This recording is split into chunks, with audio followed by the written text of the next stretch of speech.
Hey, everybody. Thank you so much for joining our webinar. We're going to give it just a couple minutes to give everybody a chance to log in. While we're waiting, we would love if you would share in the chat where you're from. We have people from all over North America, even throughout Europe. There's a few people as well. So let us know where you're from, maybe what your profession is, and why you decided to sign up for this talk.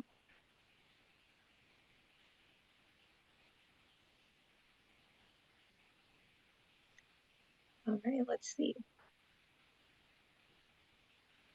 Okay. South Florida, BC, Montreal, Florida, adult nurse practitioner, Puerto Rico. Okay, nice. Tampa, Florida. Susan, how's the weather been where you guys are right now? You're in Kentucky right now, right? It's a little crazy in Kentucky because we're right outside of Cincinnati, Ohio, and that Ohio River Valley gets a little dicey at this time. So we went from 80-degree weather a week ago to having snow all day Monday this week. Okay. It's a little depressing for this Southern girl. I'm surprised. I'm surprised you said that because we had the same experience here in Toronto. Snow this morning at like 5 in the morning. It was just snow. So yeah. I know. So this was supposed to be the first day of spring, or was it yesterday? Either way, I'm very ready for warmer weather and just more permanent. Warm. This area just stays really gray for 6 months. So yeah, I'm ready for the sun. Well, I asked you that because I see a lot of people here from Florida. Yeah, you said that, and I'm getting real jealous. I'm a little jealous. I always make fun of my parents being from the Carolinas and they go to Florida now. Like the Carolinas just weren't warm enough and they have to go all the way to Florida. I'm like, y'all have reached the age of 80.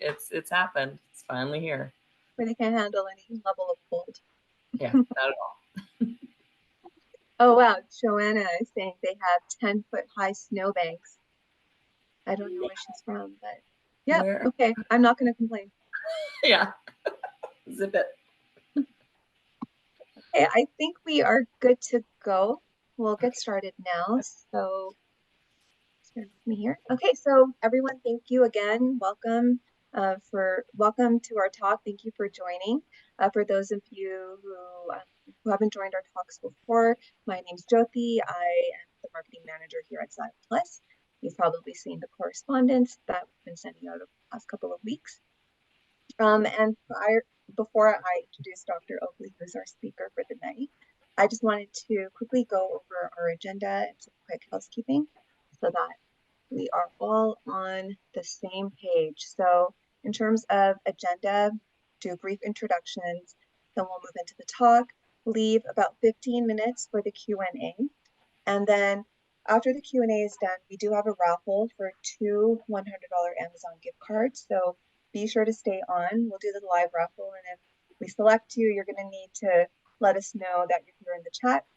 So yeah, be sure to hang on. And then for those of you who are interested, I'll do a quick product detailing on the UT portfolio at the end if you want to hang on for that. And then I can answer any product specific questions that you may have. And then for some housekeeping for the Q&A, be sure to just put your questions in as they come in the chat or the Q&A box, whichever one. We'll be keeping a note of them and do our best to get through as many as possible. For those of you who will probably ask, the talk is going to be recorded, or it's being recorded right now, and we will be sending the replay hopefully on Friday. If not, then on Monday at the latest. And then finally, if you do require a certificate of attendance, near the end of the talk, we will add a link for you in the chat for you to click on and put your information and get the certificate. And if, for whatever reason you missed that, just in the follow-up email, reply to me and I'll send you that link. Okay. And I think that is everything. So with that being said, I want to introduce Dr. Susan Oakley, who is our speaker for this evening. Dr. Oakley is a fellowship-trained double board certified FPMRS surgeon in private practice for 10 years with St. Elizabeth Physicians in Northern Kentucky, or the greater Cincinnati area / greater Cincinnati area. Dr. Oakley served as the inaugural chair of the St. Elizabeth Healthcare Women's Health Institute, while also serving on the board of directors for 8 years. She is currently on the Leadership Council for Oncology Disease Management Teams at the St. Elizabeth Healthcare Cancer Hospital. Dr. Oakley is married to an engineer, and they have 2 young daughters who love piano, golf, and dance. And in Dr. Oakley's spare time, she co-hosts a weekly podcast called The Lady Bod, which I recommend you guys all tune into if you're ever curious. And she's from Pinehurst, North Carolina, and still a proud Tar Heel gal, and tries to get home as often as she can in order to see her family. So welcome, Dr. Oakley. We're so happy to have you. Hey, y'all. Thanks for having me. I really appreciate all of you attending tonight. This is really exciting because urinary tract infections, this is just ubiquitous. So it doesn't matter where you are watching me from this evening, where you are from in the world, UTIs is a very common healthcare concern. It absorbs a lot of our time and healthcare dollars. So I'm really glad that y'all joined tonight. So thanks, Jody, and thanks to Derek, and thanks to the team with Utiva and all of their products for allowing me to talk to y'all. I always like to just start off by saying I have no relevant financial disclosures, except I love Utiva. So that should always be said. And then Jody mentioned that I was with female pelvic medicine and reconstructive surgery. But they just recently changed our name, and we are now ERPS, which sounds stranger than FPMRS, but ERPS stands for Urogynecology and Pelvic Reconstructive Surgery. So those are all my house cleaning items, but I'm trying to, let's see, Jody, we're having trouble advancing to the next slide. So I don't know. Let me see. Can you are you just hitting down? Or can you click with your mouse? Just click with your mouse. Either one wasn't working, but we're going to just try. I know for some reason. So we'll do this, and then let me try that. I just went out of presenter view, so hopefully y'all can still see me. It looks great. Okay, perfect. So our objectives today, everybody, is just to reinforce that standard definition, right, of recurrent urinary tract infection so that we all are on the same page and that we know what we're talking about. And just to understand that sort of basic evaluation. We may be coming from different backgrounds where I'm more surgical, and we might have a lot of GPs or primary care providers, including advanced practice personnel like nurse practitioners or physician assistants. So I really just, again, want to make sure we're all on that basic same page together. That way we can move into implementing a real practical approach to preventing and treating these issues. Again, this is just a discussion for female patients this evening, and our contents of discussion tonight are listed here. So GOT told me I talked a little too much last time, so I'm going to rein it in tonight, but still give you my dazzling personality. So with that, we'll talk about epidemiology first. All of you know that the majority of adult women, right, over 50% will have at least one urinary tract infection in their life. So that is a huge deal. And the frequency of having just sort of run-of-the-mill, uncomplicated bladder inflammation and irritation in young sexually active women, particularly in the United States, as you can see here, is only just basically one episode per person per year. And the recurrence rate after having your first UTI is super high. So with these statistics that we don't really need to look up, right? These are just things we know, but because we have research to confirm they're factual and reassure us that this is a big deal, then we should all be knowing what the definition is and how to evaluate, prevent, manage, and treat. Etiology in older postmenopausal women can vary, right? Because some of them are just unhealthy in general. I feel at times in my specialty, I'm a geriatrician, and some of you out there listening tonight may be as well. So again, our older women, postmenopausal, beyond the age of 65 in particular, may have multiple medical comorbidities or even having suffering from polypharmacy, and that can create a situation in which they're more predisposed and susceptible to UTIs. Also, we should remember that 85% of UTIs are caused by E. coli. And where does that E. coli live? In us. So, all of you listening tonight have E. coli in your own gut and butt. And that may scare y'all the same as it scared my college students last night when I was talking to them about very similar topics. But don't be alarmed, right? Having that knowledge is really powerful because it allows you to relate to your female patients when they're coming to you suffering from these UTIs. Oftentimes, I'll look at my women and say, you know what? Yes, you had E. coli, because they're very worked up and upset. But guess what, Barb? I have that E. coli as well in my gut and butt. And because of A, B, and C, that E. coli can crawl more easily from the back hole to the middle hole and then to the front hole, right? And we need to figure out why and how to prevent it. So, again, this knowledge allows us to relate to our patients. I think it's important also to note that the estimated cost, and here where I am in the United States, is $1.5 billion annually. And again, that is just alarming. We were talking about E. coli being a main cause, but Klebsiella is another main cause of urinary tract infections, and Proteus. We do see a lot of group beta strep. Very rarely will we find more of those yeast strains or candida, but all of these that you see on your screen tonight, you should be fully aware of. And the more familiar you become with these, the better your ability to manage and treat. And I think we'll talk about urine cultures later.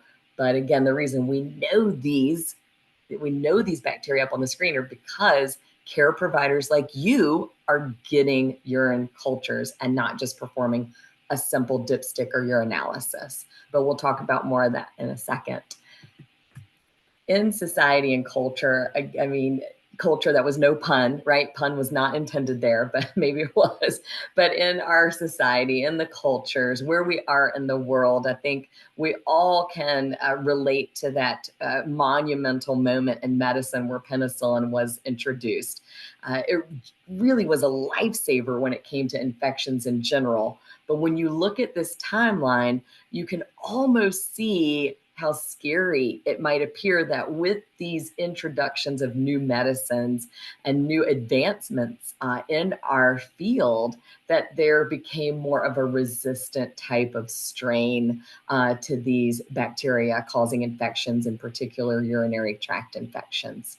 And so we really want to be good stewards of the specialty and fields that we're in. All of you listening out there tonight, heed my warning. Try to avoid overuse of antibiotics. And I think this is where products like Utiva really are special, because Utiva is something that is non-antibiotic based. And this antibiotic-free type of therapy can really go a long way with helping to mitigate the symptoms women are experiencing and prevent those urinary tract infections, so that we're not over prescribing and using these antibiotics and helping to sadly create a society where we now have resistant strains of all these bacteria. We don't want to get into the habit of needing IV medicines or PICC lines or hospitalizations. That just drives the cost up more. So this timeline is a warning, but also just it can be a positive reminder to, again, being good stewards of our specialties and what we do. Antibiotics, though, are often required, right? So this is not a talk asking you to avoid antibiotics in general, just maybe sort of drawing back from that habit a lot of us had of of allowing women to have a prescription on hand, right? She's going out of town to Brazil, and can she take an antibiotic prescription? The answer is now no. The woman that's asking for antibiotics and she'll start them every time she has intercourse, the answer should be no. But in a woman who's symptomatic and has a positive urine culture, antibiotics are often required, right? So I don't want you to avoid using them.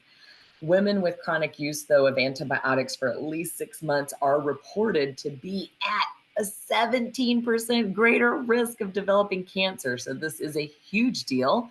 And we want to make sure we're imparting that fact and that wisdom to our women who may be real persistent. I know all of you have those patients out there, who say, Dr. X, I know my body. I know when I have a UTI, give me those antibiotics. And we, again, need to be willing to have maybe a bad survey or a patient have a bad opinion of us in order to deliver the more appropriate answer and the correct medicine and treatment plan.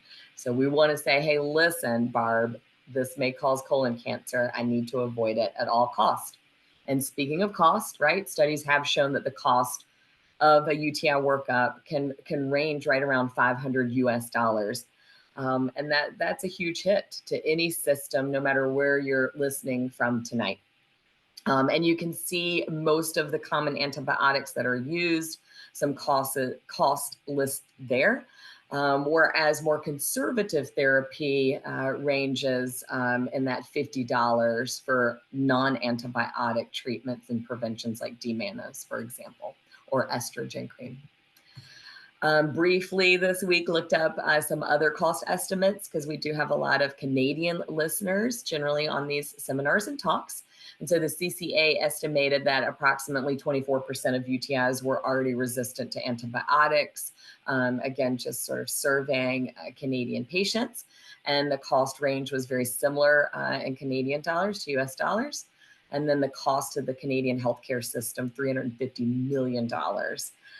So a lot of research has gone into how to reduce the cost of the UTI workup and treatment. And then we may not have a lot of details, right, about sort of the cost of what happens after we treat, right? What happens when we give too many antibiotics and that patient gets C. diff, for example, and then has to be hospitalized for IV treatment for the sequelae of the antibiotic use itself.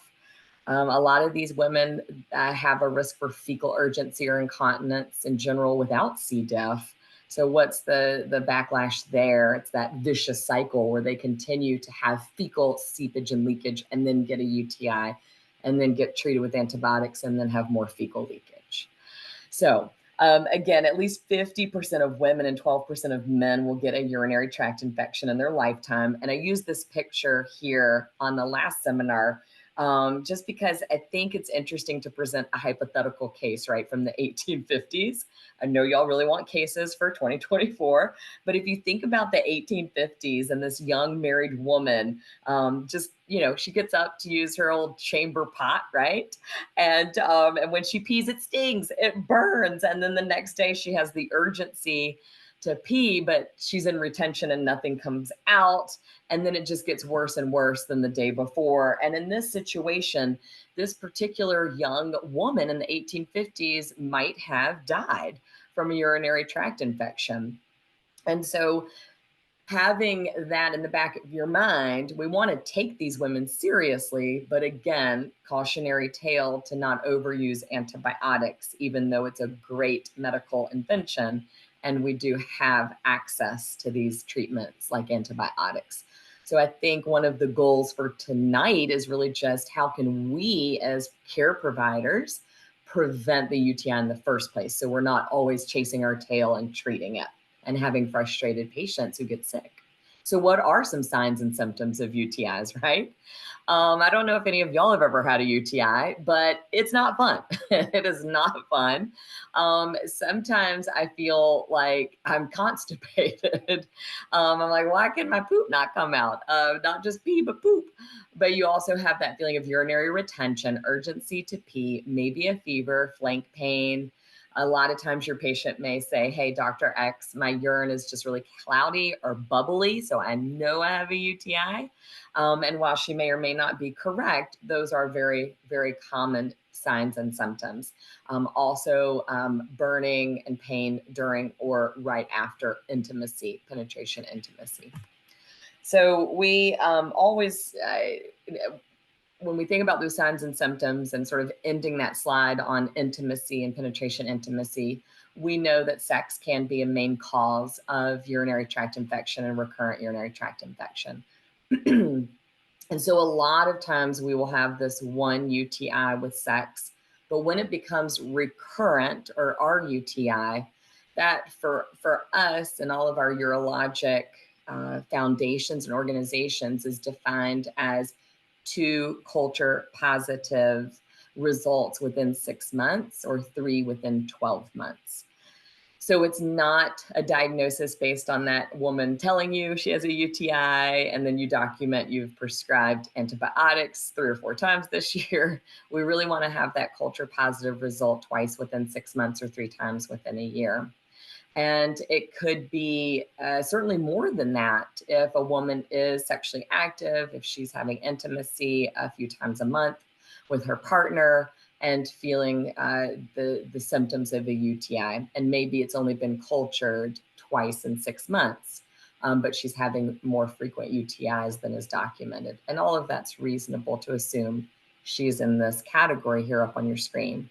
Other causes for recurrent UTIs besides sexual activity, excuse me, would be any chronic autoimmune condition. So our patients with lupus or even arthritis, diabetes, these are patients who are always going to be at higher risk for recurrent UTI.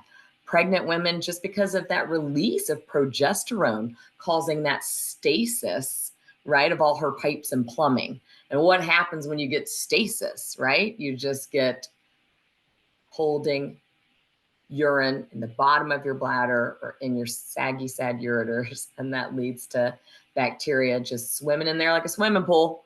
And that increases your risk of that UTI.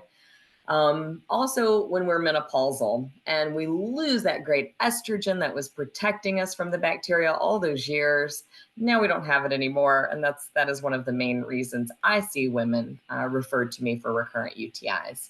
I think most of y'all listening, even the men out there, can agree. We all know as women to wipe front to back. I find it such a silly thing to remind my patients of, but personal hygiene really is critical. And sometimes too much grooming, too much waxing, too much shaving, and paying too much attention to your vagina can create that risk for UTI as well. I always joke with my patients, like last night with my other seminar, there is no shopping aisle at the Walmart store that sells penis douches or testicle washes, right? I don't know, maybe in other countries, maybe y'all can chime in tonight, but certainly in America, there's no such thing. But there are shopping aisles upon aisles and rows upon rows at our stores that sell vagina douches and vagina washes and vagina pH balance things. And I really caution my patients to avoid those aisles, right? If they don't sell them for a man's groin, why should they sell them for a woman's groin? So I think in America particularly, and maybe in other countries, and y'all can tell me tonight, women pay too much attention to their vaginas and their vulva and cleaning and grooming the area. And this almost strips it of its good lactobacilli and good bacteria, which is another cause of recurrent urinary tract infections. So having the ability to speak to your women about that is another key point of tonight's talk.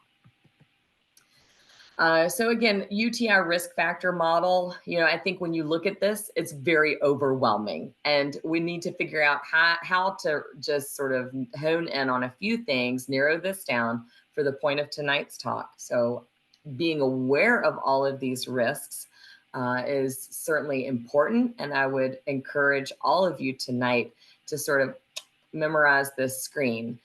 Because you'll have those very rare women who come to see you that might not fit on this slide. And you think, wow, they're not pregnant, they're not postmenopause, they're not sexually active, they have no autoimmune diseases, they wipe front to back and all the things.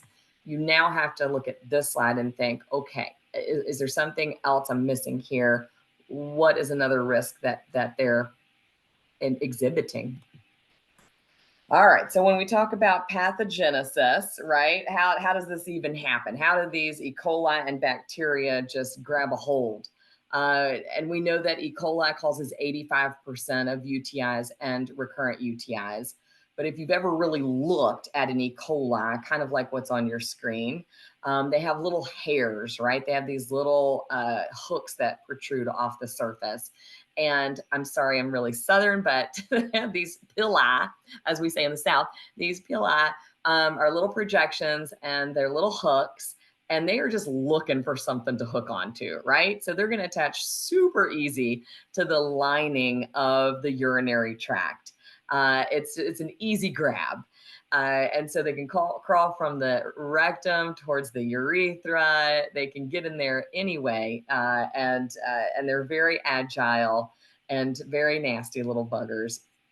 But they've learned over time, again, how to develop to be part of the microflora of the bladder, and they're potentially increasing their resistance to antibiotics through our overuse of antibiotics. So we know what they look like under the microscope. We know E. coli is the main pathogen causing these UTIs. So that's where we target our preventative measures, right?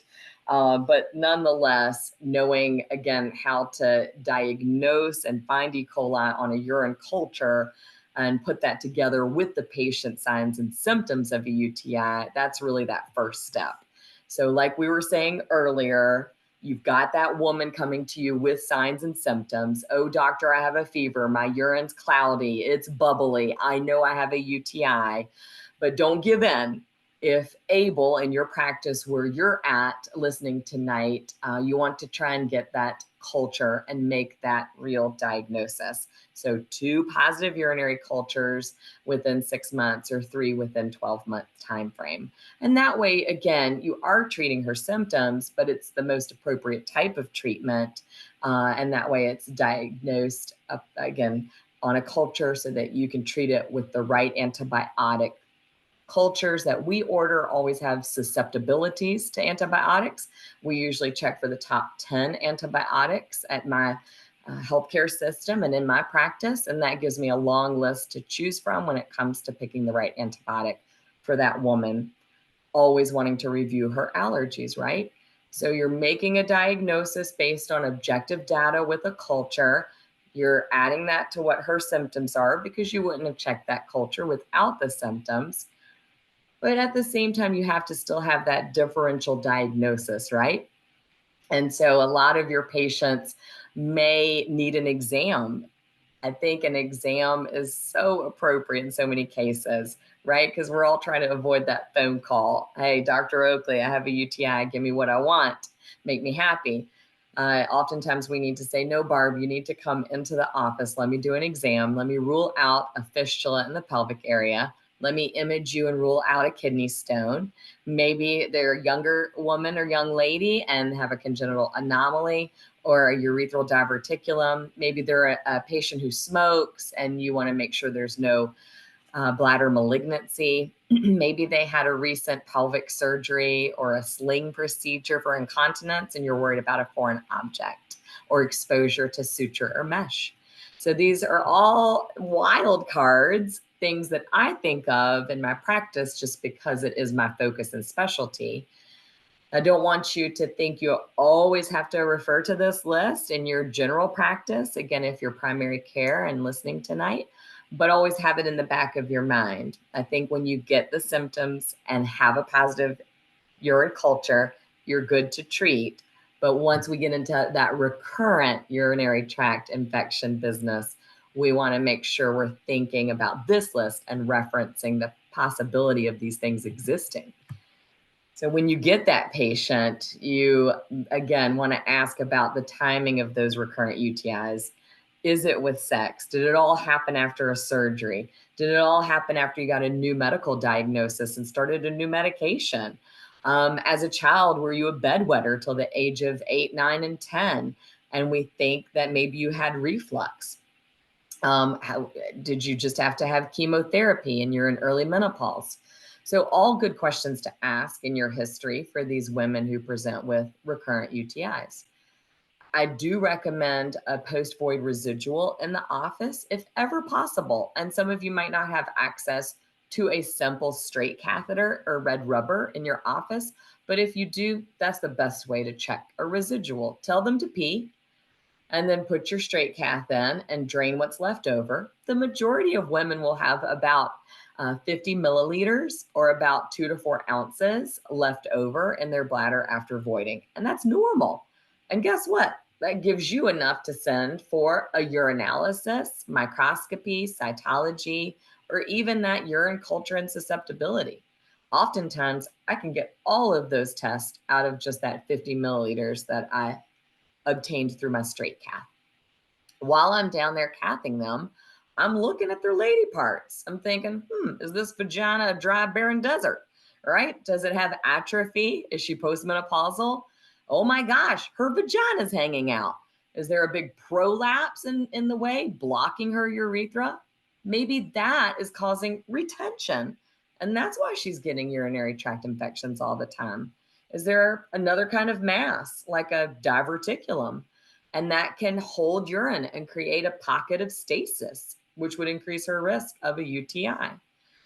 Do I see urine leaking out of her vagina? Is there an exposure of suture from a previous hysterectomy or mesh from a previous urethral support sling? So I think even within 3 minutes, you got the answer to all of those questions. And all you did was straight catheter, look between the labia, and then maybe take a hand with some gel and feel up in there. And those are all really cheap, accessible things. I know it's about like $1 in the United States for a straight catheter red rubber. And then most everyone has some KY jelly or access to an autoclavable or disposable speculum. But if you are in a fancy place, right? I call it fancy. But if you're in a fancy place, imaging can also help with why she's getting recurrent urinary tract infections. You can CAT scan them or CT scan them, and that CT scan of the chest, abdomen, and pelvis will include the kidneys, the ureters, and the bladder. I think it does a great job at looking for renal cyst, renal cancer, maybe a pelvic stone in the renal system, an obstructive stone causing the UTI or hematuria. But oftentimes I still ask my patients with recurrent UTI to present for a bladder scope or cystoscopy. Feel the CT scan doesn't do a great job at looking in the bladder as much as a cystoscope does. I just had a referral last week. I do go to Indiana since I'm in a tri-state area in the United States. And this wonderful woman does have a history of smoking, but about a 40-pound weight loss in the last year, and just feels like she has UTIs. None of her cultures were ever positive, but she was symptomatic. And so I did an exam in the office. She emptied well. Her urine did not have gross hematuria, but my hand in her vagina felt a mass in the wall of the bladder. She'd had a hysterectomy, so I knew it wasn't her uterus or GYN parts. And so I live in an area where it was very easy for me to perform a scope. It's my job. So the next day we did a bladder scope, and there was a 6.5 centimeter bladder cancer. Not the results we want to give her. And this is a woman who has told her GP she's been having UTI symptoms. I think knowing her history of smoking and seeing that more cachectic, emaciated look with rapid weight loss really prompted me again to scope her. But I did feel that mass on my pelvic exam, and that's undeniable. She was able to get a CT scan yesterday and an immediate referral to urology oncology. But these are those one in a million case that keeps us up at night that you and I worry about. So when these women have recurrent UTIs and we are able to do that full evaluation, after making an appropriate culture-based diagnosis, and we have a normal exam, we didn't feel any masses, we have a normal CT scan of kidneys and a normal scope of the bladder, then we're left looking at that woman saying, huh, right? Like, what do? We don't want you to keep coming in every time you have a UTI and giving you antibiotics, and then you leave, and then we just start this vicious cycle again. We're reassured your exam is normal. We're reassured that your imaging is normal, but God, what can we do as the practitioner to prevent this from happening so you don't have to be tested, so you don't have to get antibiotics? And the way I put it to my patients is there's some really easy things that we all know how to do.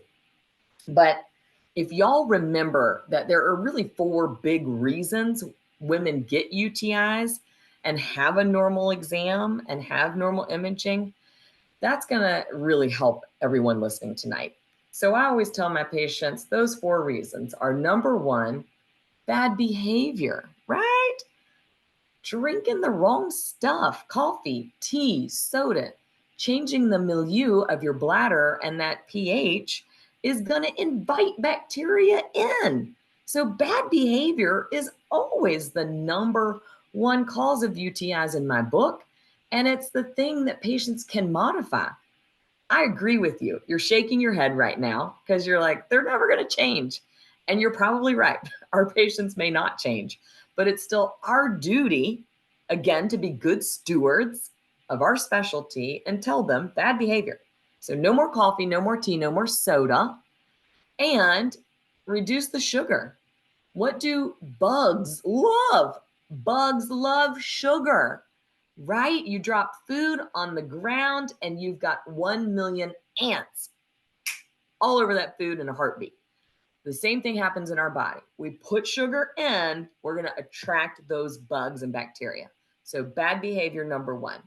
And we prevent that by eating a healthy diet, which you see on the screen, right? It's not rocket science. I tell my patients, and I think they all have that duh aha moment.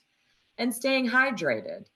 Dilution is always the solution to pollution, right? We learned all that in the 6th grade. Dilution is the solution to pollution. So drink your water. You should drink, the number of ounces should be about half your body weight. So here in the United States, we say about 64 to 74 ounces a day, along with that healthy diet. The second reason out of 4 for these recurrent UTIs for most of us women is a lack of estrogen. You can be young and have a lack of estrogen. You can be old like me and have a lack of estrogen. Age doesn't matter, right? There are lots of causes of that atrophy or lack of estrogen. And so having your patients use estrogen-based ointments and creams topically to the urethra is a great prevention. And we'll talk about that in a minute. I know it's not on this page, but you can see on this page that avoiding any other irritants to that urethral opening and that vaginal introitus is critical, right? So don't sit in a bathtub with crazy bubbles and salts and weird things. Take a shower and try not to scrub your vagina with a washcloth or loofah. Just use your hand and work some mild soap into a warm, bubbly lather. These are great tips. And again, you've really reduced your risk of recurrent UTI. And we've only talked about 2 of the 4 things. Now, the third cause of UTIs really is retention. And that's where you come into play by checking that post-void residual at their consultation and exam in the office. And you can do that with an ultrasound scan or a very cheap and easy straight catheter. The 4th reason we get these UTIs is wetness, right? And so making sure we have good hygiene, wiping front to back, making sure you ask your patients, are you pooping on yourself? Are you peeing on yourself? Do you have seepage of fecal material, right? She may think fecal accidents have to be a full poop or turd, and it doesn't have to be. Just a little dribble of pee or fecal material can be a wick for bacteria.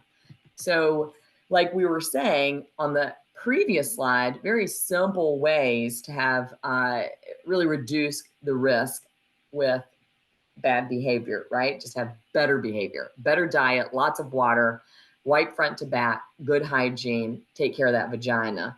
And then adding to that prevention number 2 here, while keeping good hygiene to the vagina, we want to promote estrogen to the area. So I personally recommend, regardless of age and regardless of breast cancer status, that my patients utilize a topical pea-size amount of estrogen-based cream to that urethral meatus every single night at bedtime. Now, y'all, whoever knows me out there knows that I always like to joke. I say, when I die, y'all better throw my estrogen cream in that coffin. So right before that lid closes on me, toss that cream in there. I'm taking it with me. I don't know where I'm going. But that estrogen cream every night is the number one way to prevent urinary tract infections, as recommended by the American College of Obstetricians and Gynecologists. So never forget that second preventative measure because it matches with the second most common cause. Now, we talked about retention as well. And so in my field, there are lots of ways to prevent urinary retention, which is not really the goal of tonight's talk. And then incontinence is something else I take care of in my specialty. Again, not the goal of tonight's talk. But I think as a general care provider, if you're listening tonight and you know your woman has fecal and urinary incontinence, make sure she gets an appropriate referral to a pelvic floor specialist like me so that we can mitigate those symptoms or treat that problem and then remove that third and fourth risk of UTI for her. But let's say she's doing the diet. Let's say she's doing the estrogen cream. Can we add Utiva? Can we add a proanthocyanidin? And the answer is yes. I don't expect my patients to say proanthocyanidin or remember it. So we generally call it a PAC or PAC. And you can read up here sort of what a PAC is. But the way I explain it to my patients, we know E. coli is the main cause of UTIs, right? And maybe your patient has cultures that prove that. And so we need to figure out a way to prevent the E. coli from using those hooks and using those pili to grab on to the urothelial lining of the bladder. How do we do that? Well, as silly as it sounds, I'm a Southern cook, right? And so I always think about when I make fried chicken. I take my chicken and I dredge it, right, in flour and then buttermilk and then get my cornmeal. And then I throw it in a hot pan of oil. Y'all may say oil where you're from, but hot pan of oil where I'm from. And the PAC or proanthocyanidin is just like all those things I dredged my chicken in, right? The reason I did all of that is so it wouldn't stick to my pan. If you give yourself a PAC and a concentration over 35, then you're really allowing the E. coli bacteria to be dredged and covered in proanthocyanidin so then it doesn't stick to you, right? And that may be a silly analogy, but it works great in Kentucky where I'm from. And I'm sure with your practice, you can think of a similar analogy. But if we can coat and cover the most prominent bacteria, E. coli, with a proanthocyanidin, then it just washes downstream and just flows right outside your body and it doesn't stick around or stick to you. And so not all cranberry supplements are the same, right? You can read on the screen that Utiva cranberry packs provide that 15% concentration, delivering more than 35 milligrams of PAC in each of its capsules. And this is the clinically recommended dose, right? To prevent that adhesion or sticky factor of the E. coli. And so a lot of my patients will say, well, I drink cranberry juice. Sorry, you're not getting what you need. Or I take cranberry gummies or cranberry pills or, whatever they sell out there. And I think one of the things that bugs me the most is just that sort of normal sugar content to juice and all those other products. And that's the opposite of what we want. We don't want them to have all that sugar attracting that bacteria. We need to figure out a safer alternative, and that's where PACs or proanthocyanidins come into play. I personally use Utiva packs, so I take one every day, and you can throw that in the coffin with me as well. So Utiva and estrogen cream. This is what the product looks like, and you can certainly buy direct from the company. we can also buy from Amazon, and you can get a month's supply or 3 months supply with a price differential right there. Most of my patients are taking 1 capsule a day, just like me, but you can take 2 before and after intimacy. And that is a reasonable way to administer a pack. So you can see here that comparison. Basically, we want y'all to know that UT is the best. I would be remiss to say there aren't other products out there, and so you don't see the name brands up there, but I don't want to ignore the fact that most of you have probably heard of Elura or Eucora. I think they're heavily marketed in North America in particular. But again, you really want that easy to swallow capsule that for me is tasteless, does not bother me or my gut in any way, shape, or form, and has that concentration over 35 milligrams. So it is a win-win to use Utiva and recommend it to your patients. Oftentimes the company is able to send you some discount cards for the patient's first monthly purchase, and those can come with a QR code that is easily scannable for the patient and for direct ordering online. So we did see a moment ago that there are other things that can prevent UTIs. D-mannose has been around forever, and it's just a really big sugar, which I know is the antithesis of what we said, but we're not giving sugar that sticks around, right? This is something that moves through the system pretty quickly, and just not in a way that we can't digest it, but that's basically the gist. However, dosing is not standard. So a lot of pharmacies will offer 500 milligram tablets, and you need to take 4 of those. And that's a lot compared to 1 capsule of a pack when you're asking your patient to do something for prevention. A lot of times I get asked about probiotics or prebiotics. And while these are more reasonable than shoving a bunch of yogurt up your vagina, they're not going to be as effective as estrogen cream or proanthocyanidins. And then another preventative measure for our patients who may have incontinence or trouble emptying and voiding would be pelvic floor physical therapy.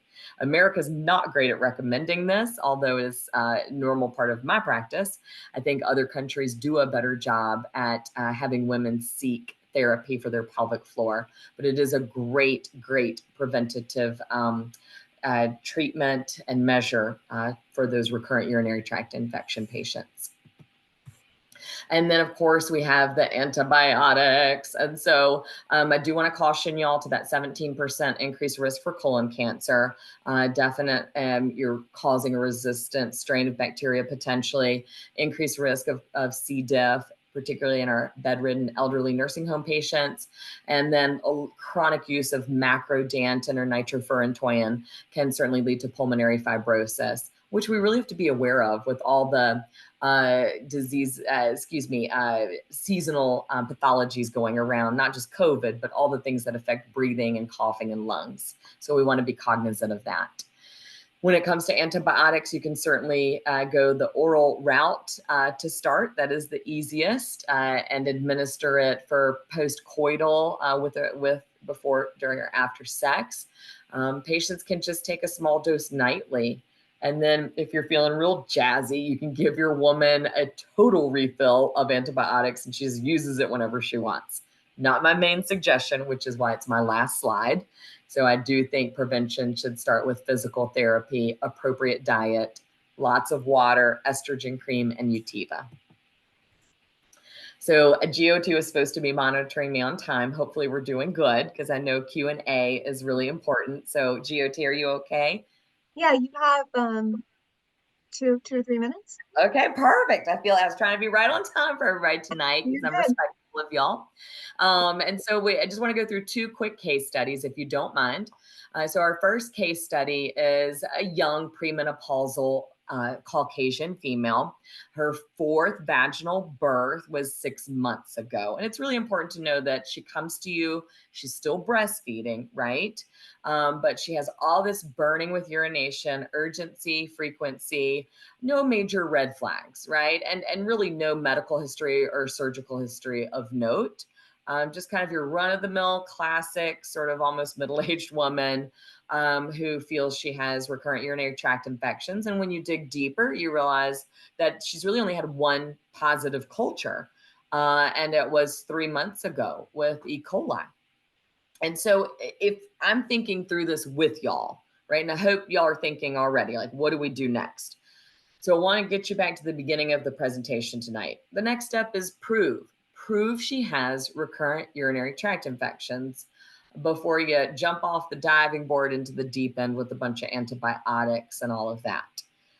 You know she's going to be frustrated. You know she wants an answer. You know she wants a treatment and a help, but due diligence, be that good steward and say, okay, listen, Sally, you've only had one positive culture and we need to have 2 in 6 months or 3 within a year, but we can still think of ways to prevent another one while we're working you up.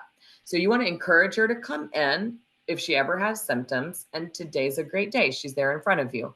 So after talking to her, the next step would be a brief exam, in my opinion. So I would have her void. And if you don't have the ability to check post void, she can just void in a cup and you can get a clean catch specimen. That is totally fine. And then you send that for culture and tell her it will be back in 72 hours. But while she waits, you go over the ways to prevent another UTI from happening. And that would be appropriate diet, depending on her breastfeeding and sort of what nutrients she needs to add because she's breastfeeding, but increase water intake, avoiding all the bad things, coffee, tea, and soda. And then maybe encouraging her to consider estrogen. You know she's breastfeeding, so she's hypoestrogenic. So she's like me. She's like postmenopausal. And that poor, barren, dry desert down there probably needs a little dab of estrogen cream.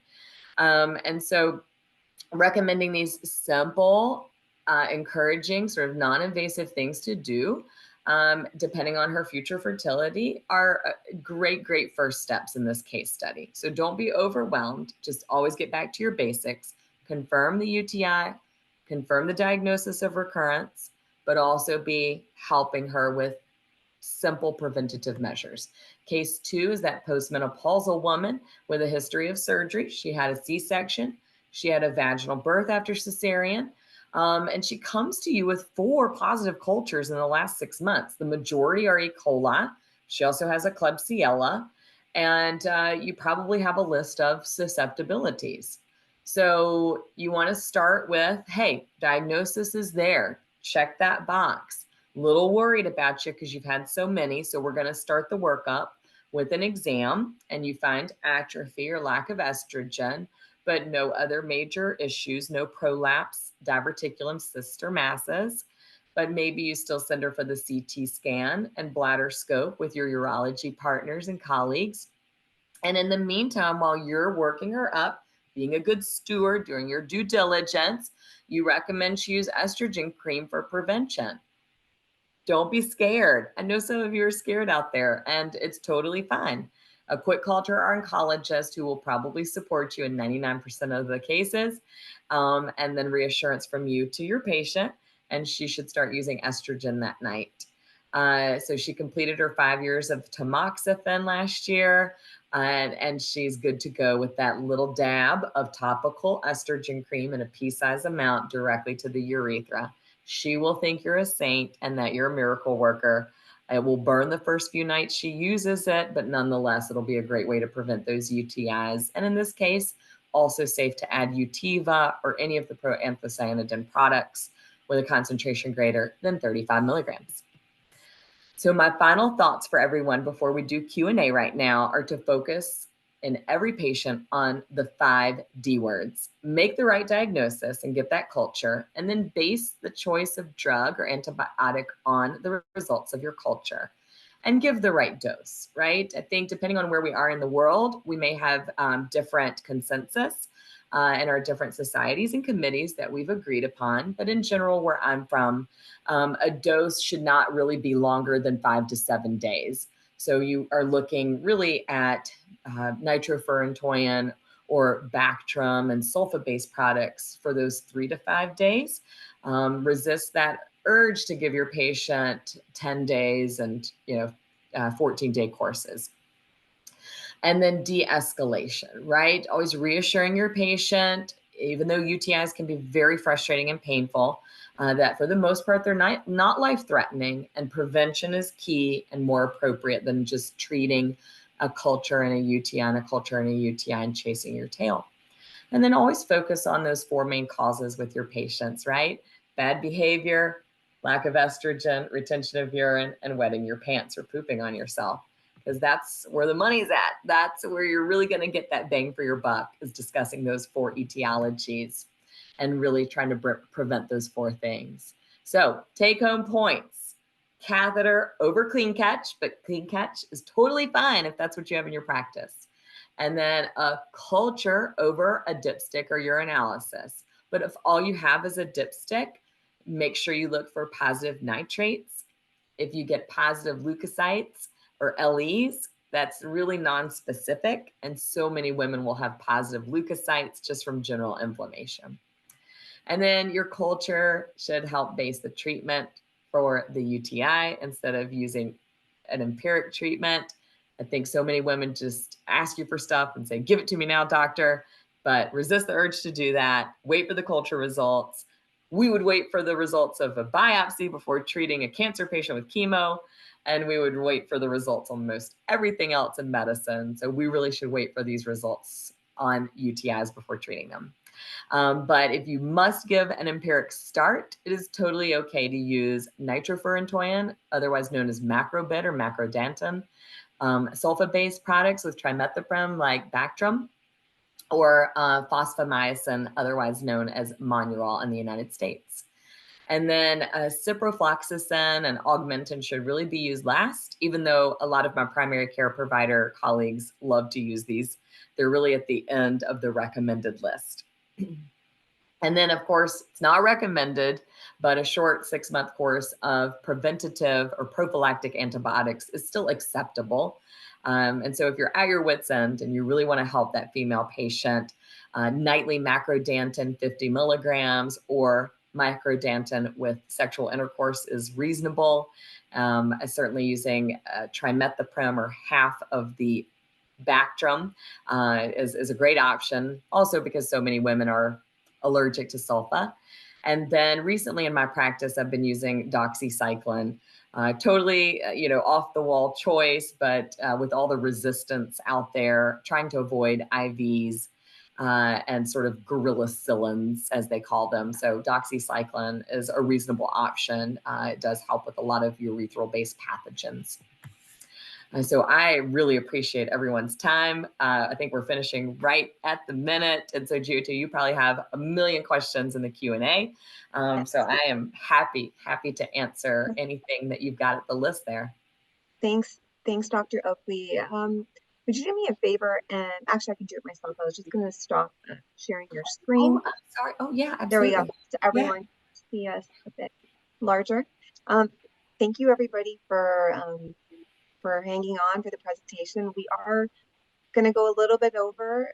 So if you want to hear the Q&A, we'd love for you guys to stay. We're aiming for about, let's go to 8:40. Okay.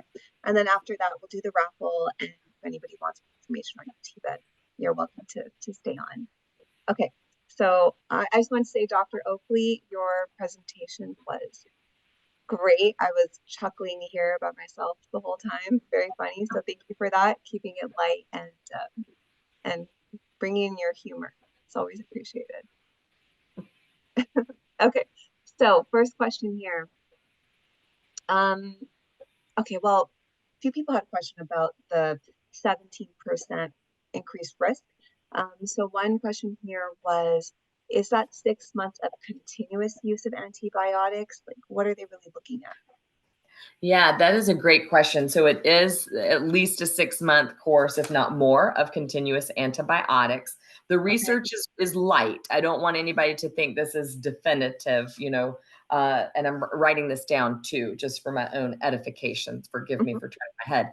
But yeah, so I don't want you to think this is like a randomized controlled trial, cause and effect, but the research is enough that it has prompted most of us in my specialty to stop using prophylactic antibiotics. Still acceptable as per my last slide to use nightly nitrofurantoin or trimethoprim for 6 months if you're desperate with your patients. I've done it. You can do it. But we're trying to kind of get away from that due to that potential increased risk for colon cancer. It is real. The research is there. It is light research, but enough that it's prompted my specialty in my community to be on high alert. Okay, thank you. Mhm. Can you please elaborate on vaginal estrogen applications regardless of age? And then another question here was, is it something that you can use for someone who still wants to fall pregnant? Still use it in what was that, Giodi? For somebody who wants to get pregnant, or is this just for women who are postmenopausal? Do you ever prescribe it for anybody who's not? Yeah.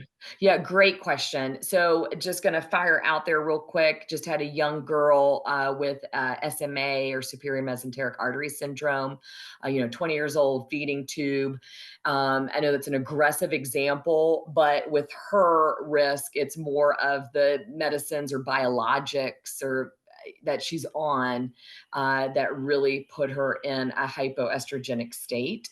And so applying estrogen to the opening of her vaginal introitus and urethral meatus with that fingertip pea-size amount every night is critical. One of my colleagues, again, she's premenopausal, but just turned 40, has Crohn's disease. And so just the medications that she's on in these autoimmune pathologies, right, leave a woman susceptible to UTIs, and that estrogen is really helpful. So yeah, I guess that's the two short case studies just to use as an answer to the first question, where you can use estrogen regardless of age. So hopefully that answered that question. It's not just for postmenopausal women. Um, you can also use it if you've been on birth control or combination oral contraceptive pills with estrogen and progesterone. Those are exogenous. They really depleted you of your own endogenous estrogen to prevent ovulation. And thus, it can cause things like vaginal irritation, atrophy, susceptibility to UTIs, and even low sexual desire, right? So, regardless of age, a woman or young lady on a certain birth control product may need topical estrogen cream as well. And then, for those postmenopausal women or that second part of the question, I still really advocate strongly that our cancer patients, particularly breast cancer patients, even when they are ER positive, use that topical estrogen cream. I tell them, you're not going to eat it. You're not Mm, rubbing it on your nipples. You're just applying it to the opening of the pee hole, and there's less than a 1% of a 1% chance it gets systemically absorbed.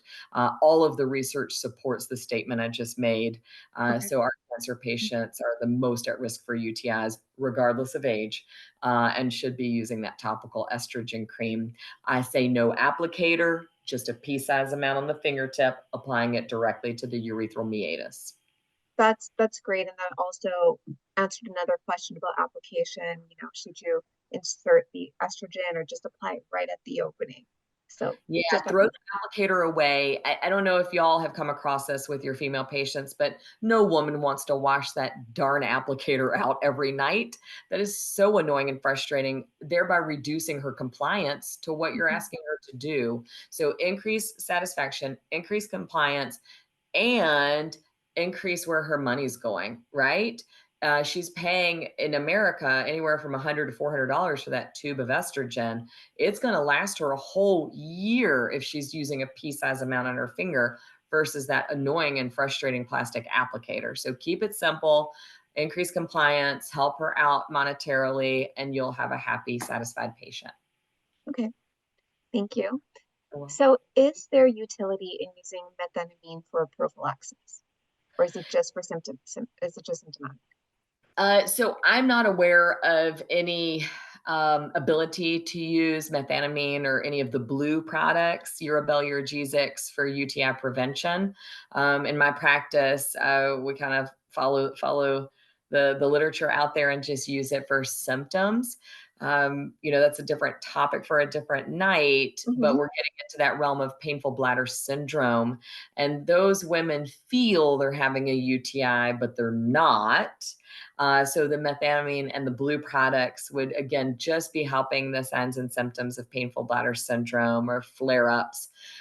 It can be used in those women to sort of help determine if it's a UTI or not, since they're usually not having a UTI, but they think they are. I have them take the methamphetamine or blue products.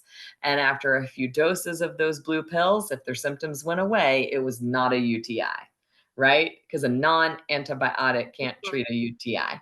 So that's where it has a useful application where UTI symptoms overlap with a painful bladder diagnosis, but again, not really to prevent UTIs. No. Okay. Okay, makes sense. So, can you comment on urine cultures versus PCR testing for UTI? Ugh, I don't know if my comments are going to be valuable. Oh, I think PCR testing. I mean, you've got to have a real high functioning lab and be usually at an academic center. I think for a lot of that testing with the microbiome of the bladder and the urine. I think if you have the ability to access some of these one swabs or other genetic testing companies. I know those are outside sources for the most part and not internal at a lot of our hospital systems here in America. But if you have access to them, it's valuable. But for me, a simple urine culture with susceptibilities is just as user friendly and cost effective, if not better, than a PCR test with these outside companies sort of selling you a product, so to speak. okay, awesome. So, okay, what is the best UTI antibiotic for elderly patients? Do we assume their kidney function is low and need to avoid macrobid? Yeah, great question. So my partner will hate what I'm about to say.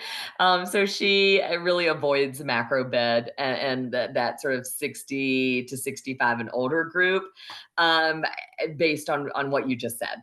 So that is absolutely a fact. What was just stated by GOT, and so it is the recommendation to avoid macro bed. But she's going to hate what I'm about to say because I use it. So I still find that macrobid or nitrofurantoin just covers E. coli and other pathogens so effortlessly, and it's in my area of the United States. It is easily accessible. It is dirt cheap. It covers the bug, and my patients get treated and feel better.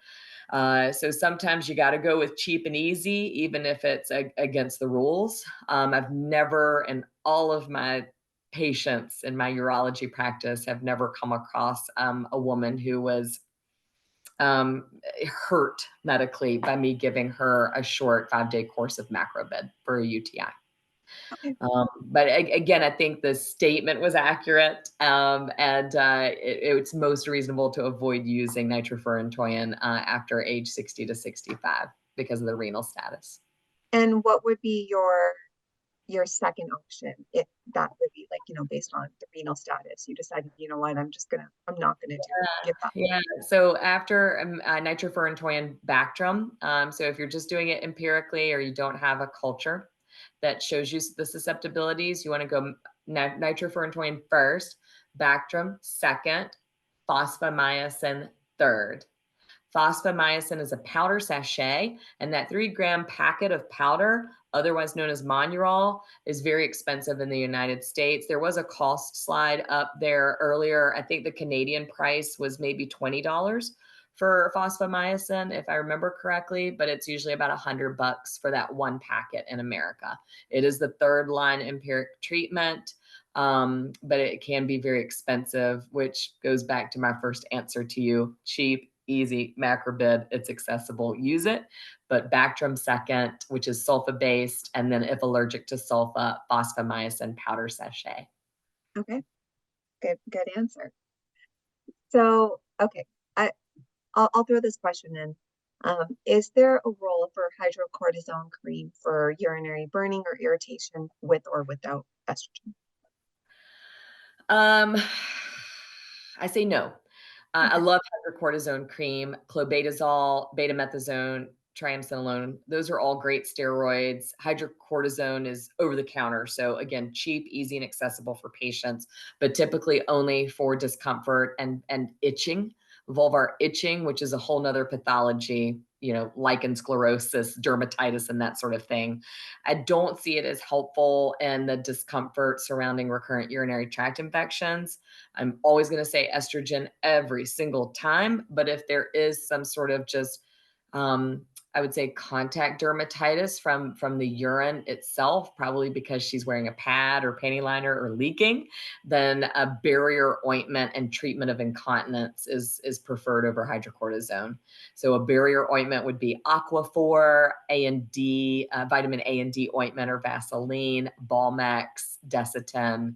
Anything you would put on a baby's vagina or Mm. vulva is totally appropriate for an adult, right? And hydrocortisone really is just better for itching and not treating the symptoms of recurrent urinary tract infections particularly. Right. Right. That's my practice. Yeah, that makes sense when you break it down like that. So, what about patients who their cultures are positive, but they are symptomatic? And I'm only bringing this question up again because it comes up all the time, and I feel like people still don't really know what to do. So, if you could touch on that a little bit, So just to recap, culture positive, but they're asymptomatic. but they're asymptomatic. Whew, that is a toughie. In my practice, I treat that. I think there's a reason that I got that culture. Now, that may not be applicable to our listeners tonight if most of you are GPs or primary care providers. Maybe it's a part of your routine practice. So, my best advice is stop. Don't make that a part of your routine practice. That was on one of the slides about the cost to the Canadian system, that they did that research and developed this whole new plan, particularly in nursing homes. No more routine cultures or screenings. Mm, So I would say that's great advice. Don't do that because then you'll get that positive culture and you'll be obligated to treat it. And maybe that's the part of me that's afraid of litigation. And we all know in the United States that's a big deal. yeah. And so just for self-preservation and protection, I usually treat those positive UTIs. So just take one step back and don't even do it in the first place. If they're asymptomatic, you should not be doing routine screening. Okay. Yeah, I feel like from what I recall here in Canada, during physicals, you do your routine urine test. So maybe it falls in that, but definitely good points. I know, not a good practice or habit because then you're almost setting yourself up for failure. Like you're compelled, right? Right. You go looking for it and You're you're looking for something, yeah. you may just find something, right? So, Yep. Yeah. okay, I'm gonna do one more question. Give me one sec. I'm just gonna try to pick a good one. There's just so many here. I mean, they're No, all good. I'm trying all to good. pick one that's maybe more relevant to a larger group of people. Let's see.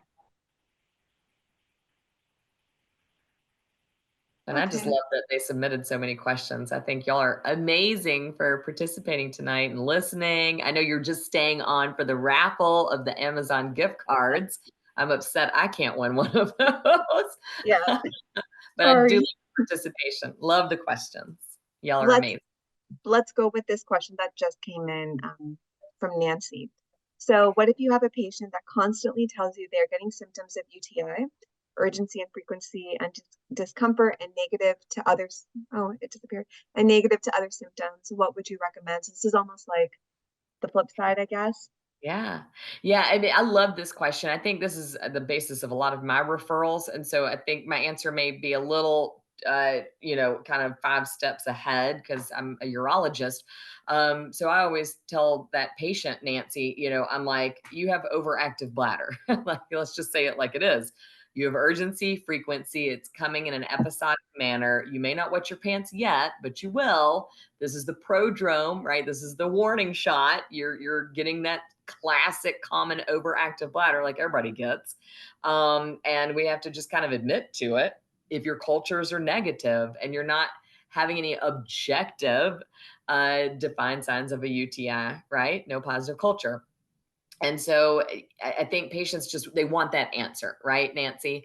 They just want to know what the heck is it? And I think really, again, being a good steward and saying, I checked your urine, the cultures are negative. I'm going to get you with a urologist, but let's preemptively start you on something like oxybutynin or tolterodine or, Mhm. one of those overactive bladder medicines that I think goes so much further with your patient, Nancy. Yeah, if you're just direct, you're honest, but give them that answer, tell them what the diagnosis really is, and help them on their way to treatment. That's what I would do. Okay, great. Good answer. I just wanted to just do a little, just mention that at the end when I'm talking about UTIVA's product line, we do have something natural for overactive bladder that I'll touch on for like a minute. So if you guys want to hang on for that. Which is awesome. Yes, Yeah, absolutely. so, It's a good one. but you know what? I'm gonna leave it at that just to respect everyone's time.